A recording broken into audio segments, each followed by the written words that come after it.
облусунун Жети Үгүз районунун Боз Бешик айылынын Жайнак Желеңбаев орто мектебинин 10-класстын окуучусу Сабырбекова Нуржинат Кыргыз Республикасынын Билим берүү жана Илим министрлигинин Республикалык экология, жер таануу жана туризм балдар өспүрүмдөр борбору уюштурган 1941-45 жылдардагы улуу жеңишке 80 жыл жүрөктө сакталат республикалык сырттан өтүүчү аймак таануу сынагынын мыкты видео түрмөкү номинациясы үчүн Улуу Ата мекендик согуштун катышуучусу Жумадылов Кожом Атанын Уул келини менен маегимди сиздерге сунуштамакчымын. Саламатсыздарбы? Бүгүн бизде конокто Жумадылов Кожом Атанын баласы, Ооган согушунун ардагери Жумадылов Темирбек Кожомович жана ошондой эле Жумадылов Кожом Атанын келини Темирбек Атанын жубайы Жайнак Желеңбаев мектебинде 40 жылдан бери мугалим, эл агартуунун атлештиги, Жети Үгүз районунун эл сыймыгынын төш белгисинин жана республиканын ардактуу айымы, ардактуу мугалими медалдарынын ээси. Бүгүнкү күндө 2-жолку Оргочор айылдык кеңешинин депутаты Алиева Шайгүл Качагановна. Саламатсыздарбы? Бүгүнкү маегибизге кош келдиңиздер. Сиздерге суроолорду uzatып баштасам, Улуу Ата мекендик согуштун катышуучусу Жумадылов Кожом Ата жөнүндө айтып берсеңиздер, туулган жылы, үй бүлөсү, бир туугандары жөнүндө. Атам Жумадылов Кожом 1913 жылы төрөлгөн Боз шаарында.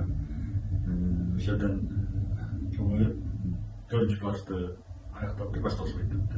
Андан бухгалтерлик курсту бүтүп, ошондон кийин Бозжар колхозунда өзгөчө менен согушка чейин 1943 жылы согушка кирип, 1943 жылы 5-жылдары согушка катышып, Украина Батыш Украина фронтунда согушуптур.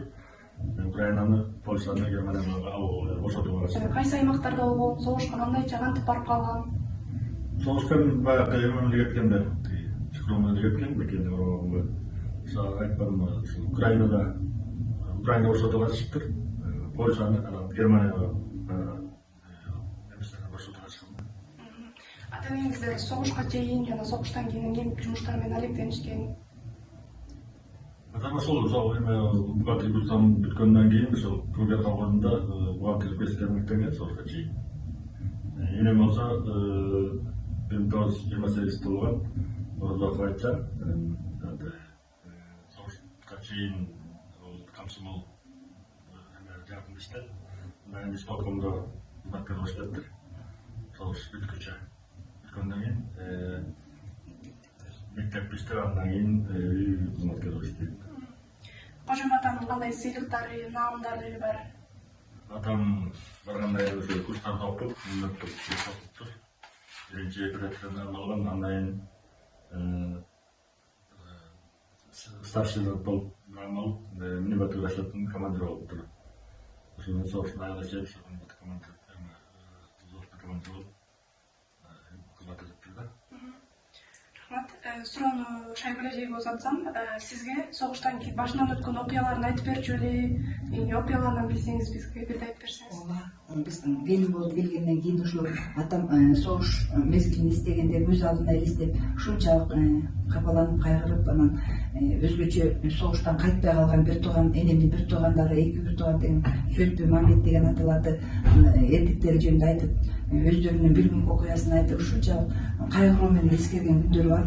Өзгөчө бир жума бою жыл ачка болуп, анан чоң салгылашуудан кийин баарыбыз суусап, анан ошол суудан ичсек, эртең менен карасак ошол жерде адамдардын каны, малдын өлгөн эменин каны жаман жыт болуп кетиптир, ошондон оорулар да болгон деп көп кайгыруу менен эскерчилен. Анан жылда 9-май келатканда ошо көзөтпө мекендештерине, арбактарына Куран окучу. Рахмат. Жана Кожом Ата санжарага чоң маани берчү экен, сизге кандай акыл насааттарын айтчу, жана кандай санжаралардан айтып кетти? Мен өзүм кесибим кыргыз тил мугалими болгондуктан атам менен ушул жаатында көбүрөөк сүйлөшөр элем. Атам өзгөчө дөөлөс уруусу жөнүндө ата дөөлөс төрүн бербейт, өлсө көрүн бербейт деген сөз эмне үчүн айтылып калган деген суроого мындай деп жооп берди эле. Негизи Сарт акебиз акылман адам болгон экен, Тилекмат аке, Сарт аке көлдөн чыккан Сарт акелер баш болуп дайыма жыйын курушкан мезгилде Сарт аке боз үйдөн түзелет төргө барып орун алчу экен. Анан ошондо Садыр аке айткан экен, бул жарыктоочун дөөлөс төрүн бербейт, өлсө көрүн бербейт деп айткан. Балам, сен бул сөзгө арданбаганын себеби биздин дөөлөстөн улуу адамдар чыккан, Исхак Разаков, Рукия Салиевадай болгон бекенчилик инсандар чыккан бул сөзгө сыймыктанышым керек деп айтар элем.